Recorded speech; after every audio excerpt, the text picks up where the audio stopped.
Op 6 november vindt voor de derde keer de Verhalenjongplak. Dit jaar is het thema het virus. En daarbij hebben we speciale aandacht voor de zorg. Dus zorgmedewerkers vertellen hun verhaal over wat zij al je meemaken hebben. Maar ook mensen die thuis de zolder erop rommen hebben, die wat voelen hebben. Mensen die net naar hun beppen koen op visite. Er zitten natuurlijk alle je verhalen die het elke keer meemaken had. Het verhaal moet gaan over het virus. Mat het dan beslist door corona? Nou, dat hoeft helemaal net. Dat ken ik gaan over, wat heeft al je meemaken in deze bizarre lockdown-tijd bijvoorbeeld. Misschien best het wel een heel oorvirus te pakken krijgen. Mijn virus had alles te krijgen met de kerken. We hebben nu binnen in Foutrum. Ik ben hier groot en ik zie het hier ook wel in de kerkenbankjes als ben. En ik ga altijd wel weten dat je een bijzonder figuur op de preekstoel staan had. Maar dat ben ik een beetje kwijttrekken. En toen kregen we in 2018 een culturele haatstijd. En ik dacht, nou komt deze figuur die hier staan had, die komt wel naar voren. Maar dat wie net zo. En toen dacht ik verleden hier in 2019 van, ik zal eens even een beetje inlezen in de figuur. Want dat lijkt me prachtig als er wel wat mee gebeurt in Friesland.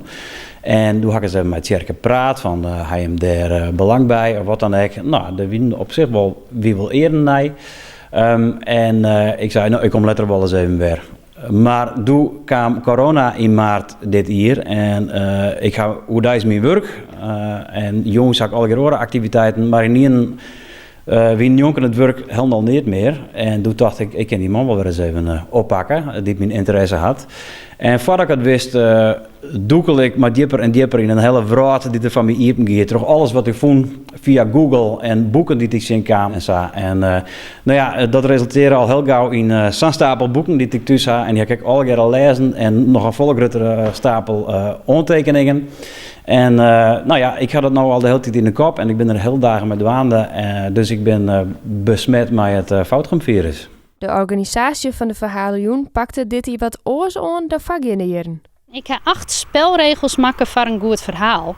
En die ga ik maken om de verteller correct wat meer te helpen. Want het is soms best ingewikkeld. Ja, wat is nou een goed verhaal? Nou, de 8 spelregels bent te vinden op onze website. Ik ga een instructiefilmpje maken.